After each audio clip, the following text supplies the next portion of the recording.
नमस्कार मंडळी, आता गाणगापूरचं दर्शन घेऊन आम्ही आता पंढरपूरला जातो. पंढरपूर इथून जवळपास 170 किलोमीटर आहे आणि आम्हाला 4.5 ते 5 तास लागणार आहे. चला मंडळी, आपण भेटूया आता पंढरपूरमध्ये.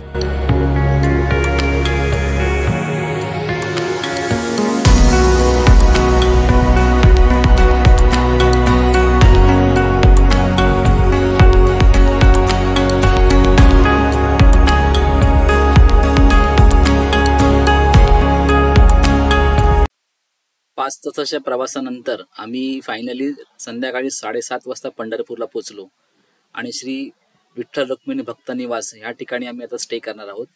ऑलरेडी बुकिंग केलेली आहे.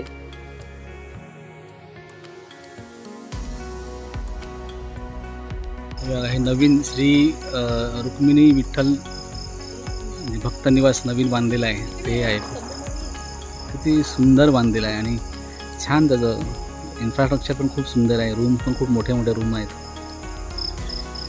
आणि हे आतमध्ये जे तुम्ही 8 माणसं असाल 5 त्याप्रमाणे रूम अवेलेबल आहेत आणि तुम्ही ॲडव्हान्स बुकिंग ह्यामध्ये करू शकता.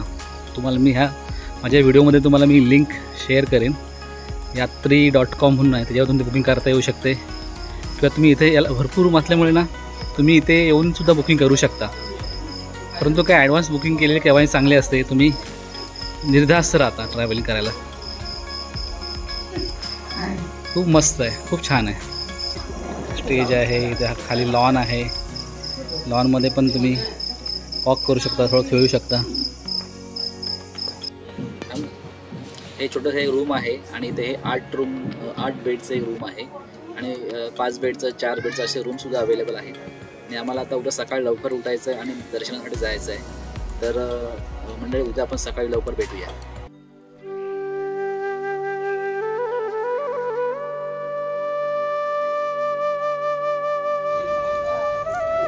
दर्शनाची लाईन चालू झालेली आहे. सकाळी आम्ही 5:30ला इकडं आलो आहे. त्या लाईनमध्येच उभे राहतो आहे.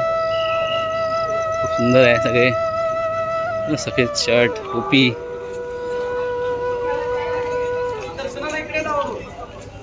आपणा सर्वांना माहितीच असेल, भक्त पुंडलिकांची मातृपितृ भक्ती इतकी अमर्यादित होती की एकदा भगवान श्रीकृष्णालाही पुंडलिकाच्या घरी जाण्याचा मोह झाला. भगवान श्रीकृष्ण पुंडलिकाच्या घरी पोहोचले तेव्हा पुंडलिक आपल्या आईवडिलांची सेवा करत होता. देव आपल्या घरी पाहुणे म्हणून आलेला पाहून त्याला खूप आनंद झाला, पण त्याचे मन जराही विचलित झाले नाही. त्याने आपल्या जवळ असलेली एक वीट देवाला उभं राहण्यासाठी दिली आणि तो आपल्या आईवडिलांच्या सेवेत पुन्हा लीन झाला. आईवडिलांची सेवा केल्यानंतर पुंडलिक भगवान श्रीकृष्णासमोर गेला आणि त्याने त्यांच्याकडे क्षमा मागितली.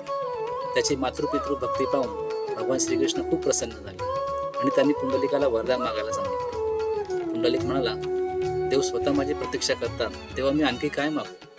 पण भगवान श्रीकृष्णाने आग्रह केला. तेव्हा पुंडलिक म्हणाले की तुम्ही पृथ्वीवर राहा आणि भक्तांची काळजी घ्या. तुमच्या भक्तांवर तुमची सावली असू द्या. तेव्हापासून भगवान श्रीकृष्ण तिथे निवास करण्यास राजी झाले आणि ती जागा म्हणजे पंढरपूर. आपण विठोबा म्हणून ओळखले जाऊ असे त्यांनी सांगितले. विठोबाचा अर्थ विठेवरी उभा देव असाही आहे. पंढरपुरात असलेली विठ्ठलाची मूर्ती ही स्वयंभू आहे. ती कोणत्याही शिल्पकाराने कोरलेली नसून ती अस्तित्वातच त्याच आकारात आली आहे.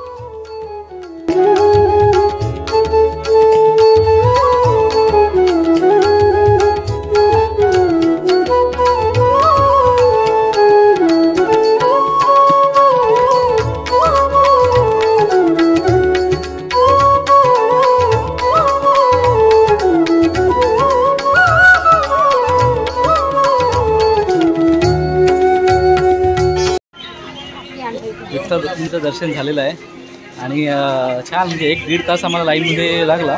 गर्दी एवढी नव्हती. छान दर्शन झालं, बरं वाटलं. म्हणजे आम्ही किती वाजता 5:30ला लाईनमध्ये उभं राहिलो. आमचं 8 वाजता नंबर आला, 1 तासामध्ये नंबर आला आणि खूप सुंदर दर्शन झालं. काही काही गडबड नाही, मस्त झालं. तर आम्ही पुंडलिकाच्या दर्शनासाठी चाललो. बघा चंद्रभागेचं नदी, चंद्रभागा नदी सुंदर वाटते बघा.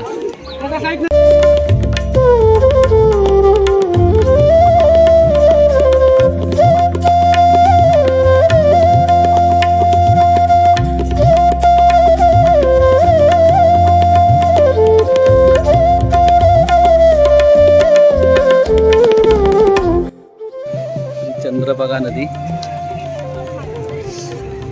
तर बरेच जण म्हणजे ह्या चंद्रभागेमध्ये आंघोळ करतात. आंघोळ करून मग इथे फक्त पुंडलिकांचं मंदिर आहे, त्यांचं दर्शन करायचं असतं.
पुढे मंदिर आहे, लाईन मागून आहे, पण इथे आता हा दर्शन घेऊन लोक या बाजूने येतात. हा सगळं मार्केट आहे. दर्शन झाल्यानंतर तुम्हाला काही प्रसाद वगैरे घ्यायचे असेल तुम्ही प्रसाद घेऊ शकता. लाडू, पेढे, हार वगैरे आहे.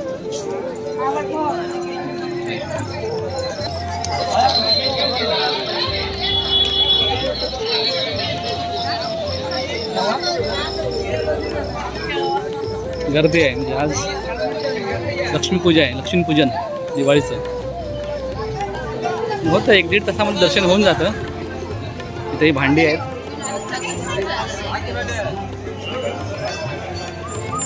बघा समोरून जी दिसते ना ती लाईन आहे. स्कायवॉक सारखं आहे, तिथून लाईन जाते. तिथे पुढे याचं मंदिर आहे.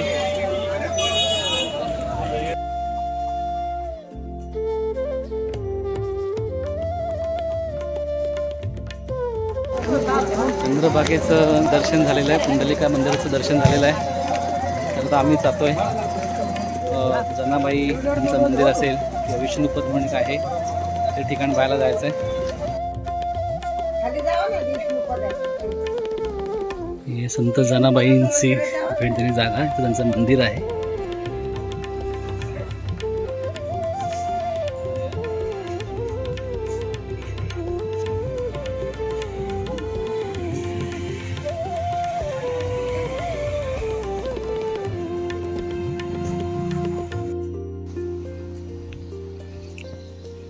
पुढे हे विष्णुपाद मंदिर आहे, त्या मंदिराकडे दर्शन जातोय.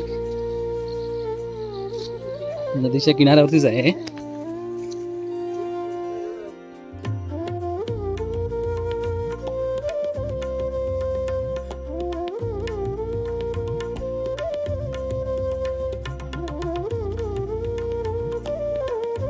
अठ्ठावीस युगांपासून करकटेवर ठेवून भक्तांना दर्शन देण्यासाठी उभा असलेला सावळा विठुराया दरवर्षी मार्गशीर्ष महिन्यात गोपाळपूर जवळील चंद्रभागेमधील विष्णुपद मंदिरात वास्तव्यात असतो अशी आख्यायिका आहे. त्यामुळे महिनाभर भाविक आवर्जून मंदिरात न जाता विष्णुपद येथे विठुरायांच्या दर्शनासाठी येतात.